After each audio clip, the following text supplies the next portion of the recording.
Hey everybody, it's Jimmy and Bill.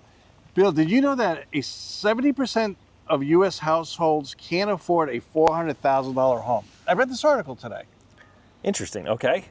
Which, think about it. Seems high. 70%. What's the average price of a home in Florida? Because that's the market we know. Right, so they were kind of bouncing in that 420 to 430 range. So you're saying that... That's the median. So basically 70% of people can't afford to buy a house in Florida. That just doesn't seem right.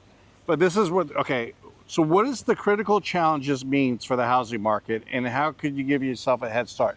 That's what we're going to talk about. It was a really cool article. So stay till the end, because we're going to talk about the housing affordability crisis, what's going on. We're going to talk about understanding the broader implications and steps towards the solution. So we're not going to be all negative. We're going to say, hey, this is what's going on. Okay. All right.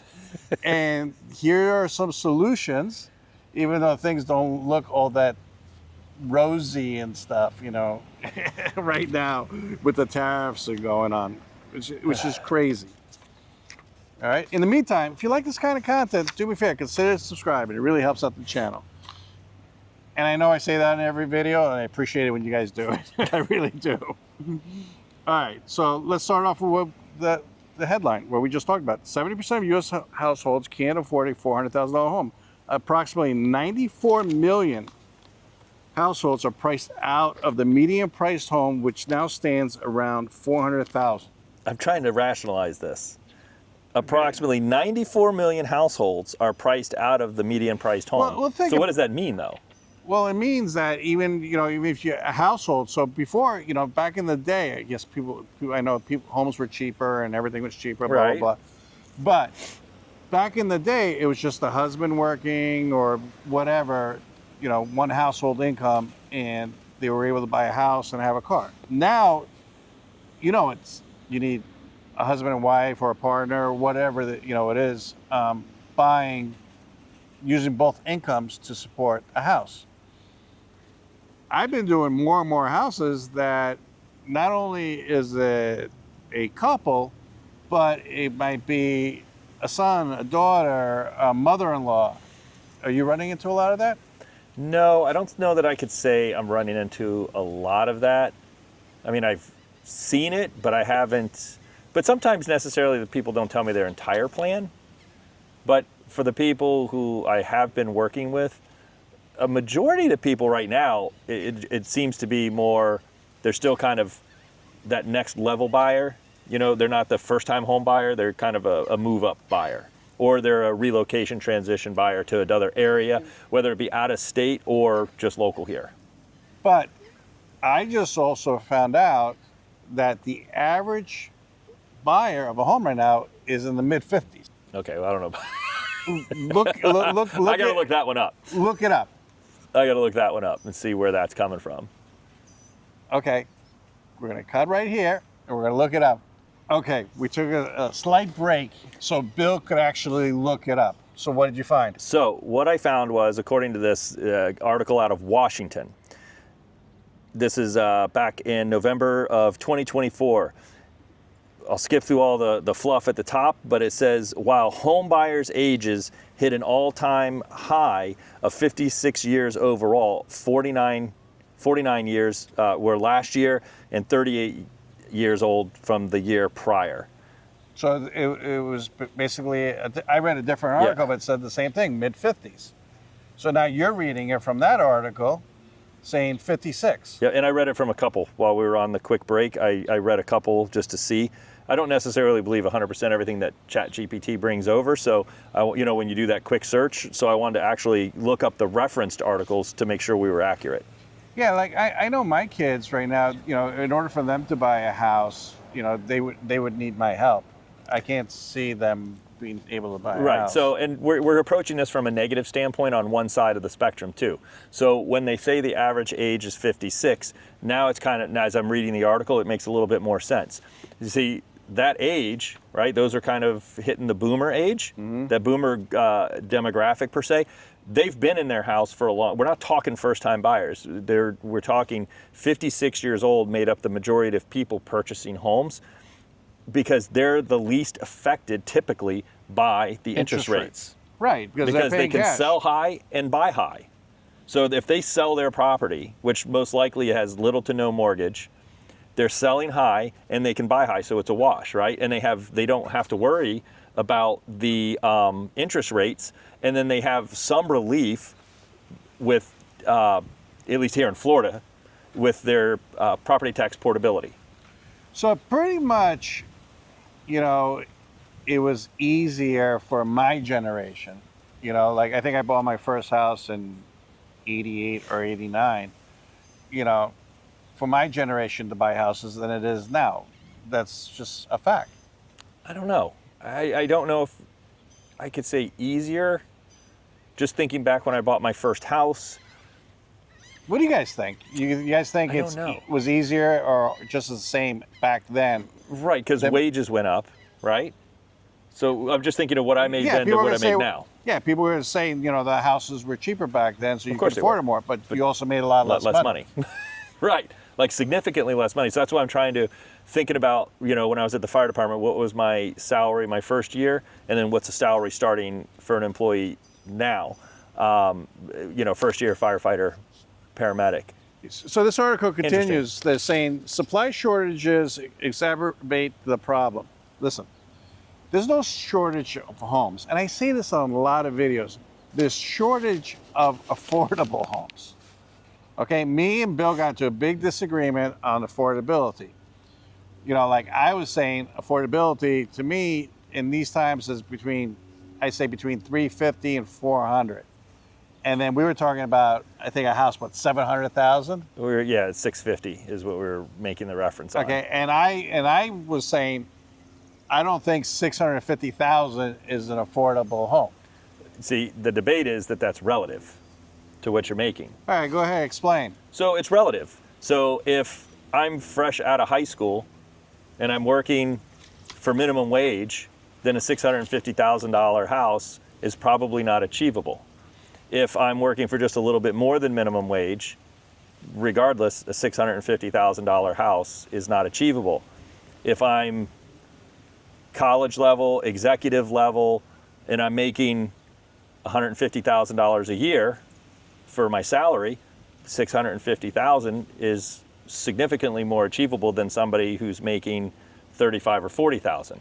Right, but the average person is not making that much, and you know, and not only that, but you need roughly what, 134,000 to 140,000? Yeah, give or take 145. To buy a house.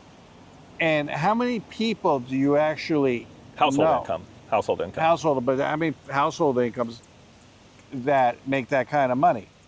Well, again, this is where the debate came in. If you're looking at a specific area, like if you look at the median income where I live, it's significantly higher than certain areas in Pinellas County, Pasco County, even Hernando County. It just depends on where you live.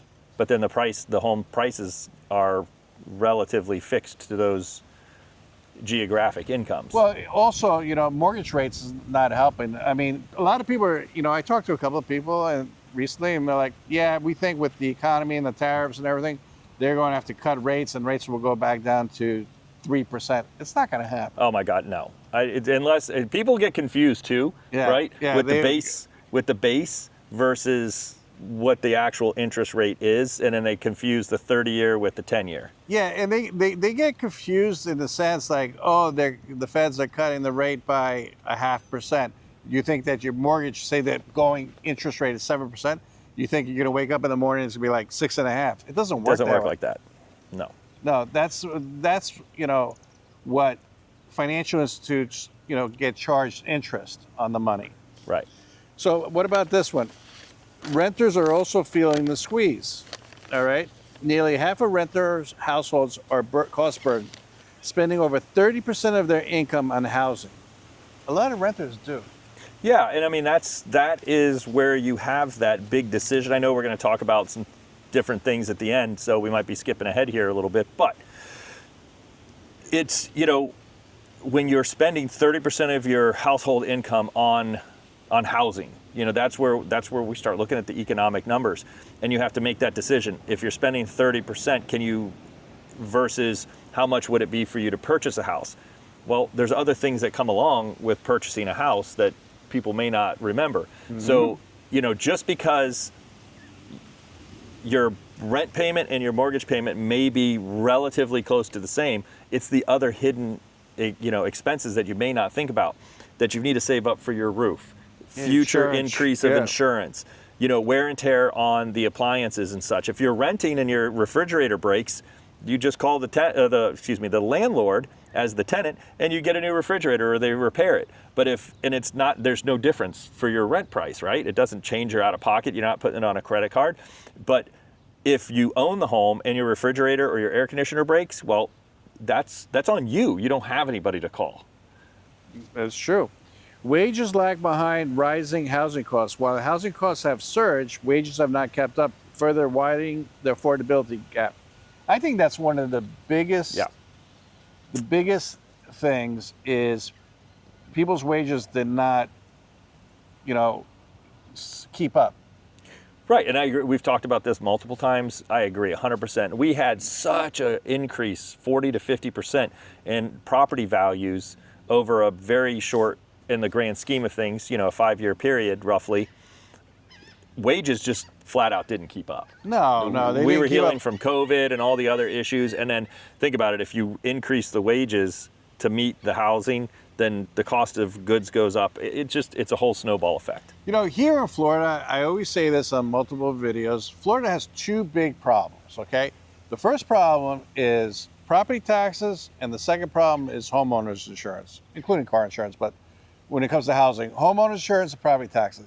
If they can figure out how to solve those two issues, I think that Florida would boom like you've never seen it before. But I don't think... Even one of those issues would help. Yeah, but the whole thing is, where they're talking about, DeSantis talking about, we'll get rid of property taxes and stuff.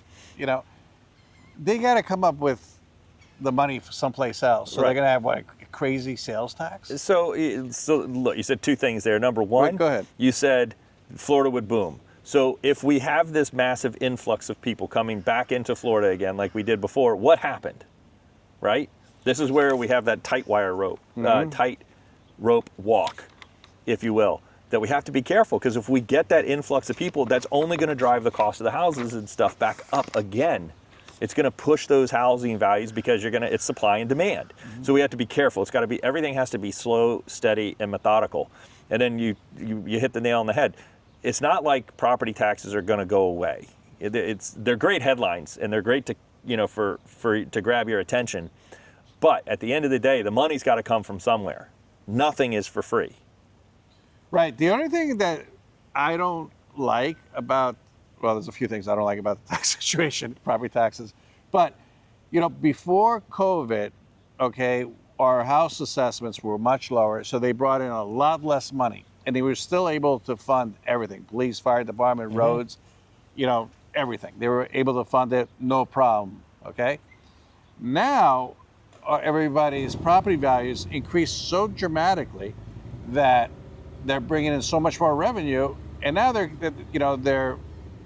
should cut the mill rate or cut how much. Well, this is what we're talking about. Yeah. I mean, you talk about a mill rate cut, but versus just a dollar amount cut. You might be shortchanging yourself too. That's why the plan's got to play out, and this is such in the infancy. We don't know. We're assuming what they should and shouldn't do. A mill rate cut seems to be the simplest and the easiest, but at the same token, it might not be the most advantageous or equal across the board, but a dollar amount might not be equal either. Right, but do you really think it's going to go anywhere? No. I don't think so either. All right. I mean, sorry. Let's talk about understand the broader implications of 70% of people can't afford a house, okay? Homeownership rates declining among young adults, millennials, Gen Z, finding increasingly difficult to enter the market. You think that's going to change, yes or no? I don't think it's going to change. That the younger generation, it's still going to have, anytime soon that it's going to make it easier for them to be able to afford a home. I don't see that changing. It depends on the end. Again, it all kind of is relative. If you're working for minimum wage and you're expecting to, and you go and do your 40 hours a week and you're done and you're expecting to be able to afford a house all by yourself, It's probably not going to happen. Those days are gone. I don't even know where those days were. Okay, this one, those days were when I was growing up. Okay, here's one. I'm resisting the urge. Okay, this one I believe is true. Okay, longer commutes and environmental impact. As affordability housing moves further from job centers, commute times increase, contributing to environmental strain. So basically, yeah. So maybe you're working, say, here we are in Tarpon Springs, Florida, but you can't afford Tarpon Springs, so maybe you're living further inland, say Zephyr Hills or something. More affordable. That's a longer commute. People have to settle for a place that's further away from where they work. Right, but then the converse of that is what we've discussed in the past is, maybe you purchase a house, since we're using Zephyr Hills as an example, and you have a longer commute here. Zephyr Hills is a small town. It's not as built up. It doesn't have as much industry yet. But let's look at Trinity as an example, where you live. Like when I moved to Trinity, nothing was in Trinity. This is before you lived here. There was nothing. I mean, it was farms and like one neighborhood and a half a road. Well, I still have a cattle farm behind me, so that's right. good. But I mean, this is like we didn't have the Publix Plaza, the plaza across from Publix. We had a Walmart and a Publix, and not the one that by your house. That was it. Not the the new one. We barely had a gas station, and that was it there. How long ago was that? This is what, 15 years ago. Okay. And then, but you could buy a house for like 170 grand for a modest size house, 250 if it was, a bigger house. You're only talking about 15 years ago. Correct. This is the point, though. So you take a little bit of time, you buy the house. Like, let's say I still had my house in Trinity, right?